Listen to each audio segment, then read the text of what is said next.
My goodness, a privilege to talk to you, of all people, on a day like today, a presidential candidate, and of course, what your family has endured. Sir, welcome. Your thoughts, please.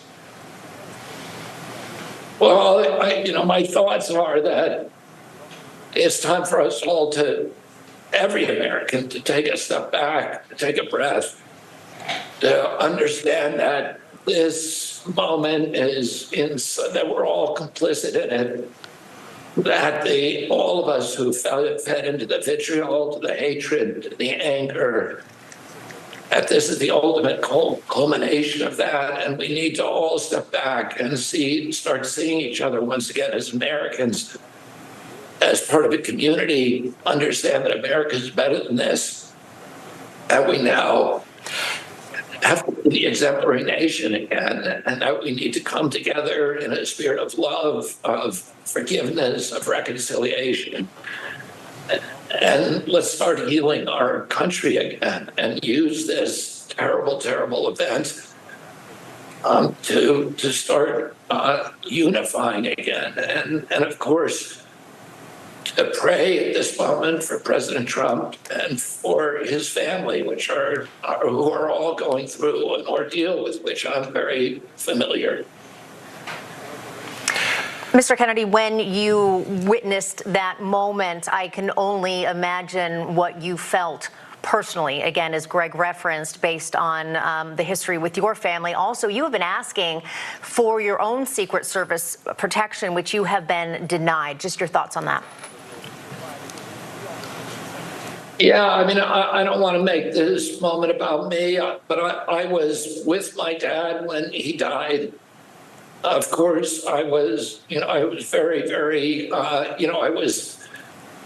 lived through my uncle's assassination in 1963 when I was 10 years old, and then I was 14 when my dad was killed. And I was with him in Los Angeles, and so I understand what the family is going through. I also understand the greater trauma to our country, that this affects everybody in our country. The parallels between this and what happened to Reagan, to me, are front and center to me. Both men are shot at, and apparently Trump was wounded. Reagan was definitely wounded. People will rally around you when that happens. Reagan was a very spiritual, religious person. And he believed in forgiveness, and he started praying for Hinckley. And it's in his diary that he did that. He also believed he had been spared for a purpose. And that purpose was to help reduce the threat of nuclear war, which helped guide his entire presidency.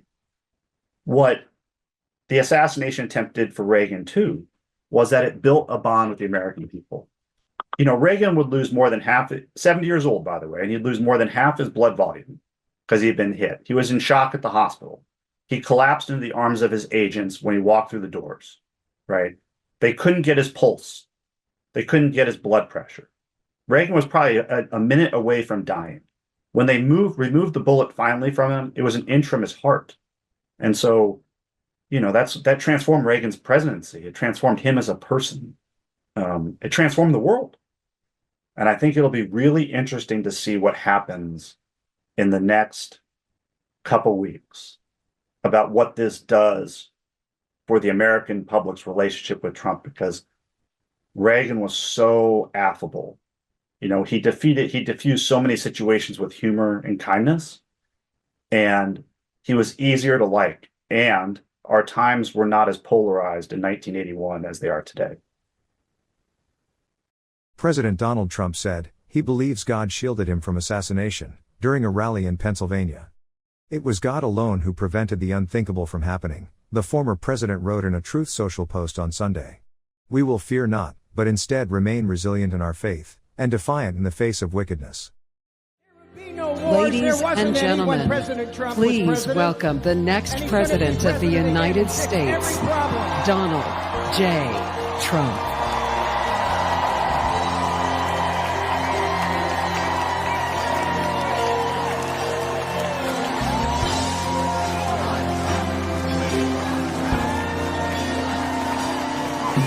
Tomorrow things were gone. I'd worked for all my life, and I had to start again. Just my children and my wife. Thank my lucky stars to be living here today, 'cause the flag still stands for freedom, and they can't take that away. And I'm proud to be an American, where at least I know I'm free. And I won't forget the men who died, who gave that right to me. And I gladly stand up next to you and defend her still today. 'Cause there ain't no doubt I love this land. Sing it! God bless the USA.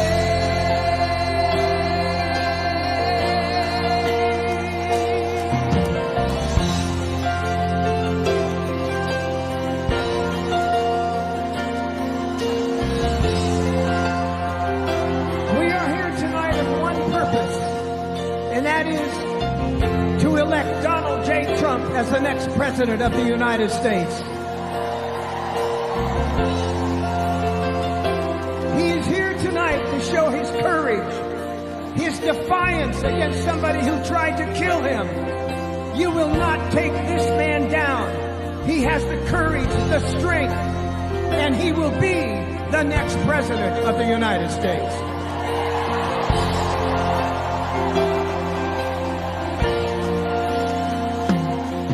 From the lakes of Minnesota to the hills of Tennessee, across the plains of Texas, from sea to shining sea. Ladies and gentlemen, the 45th President of the United States and soon to be the 47th President of the United States, please welcome Donald J. Trump.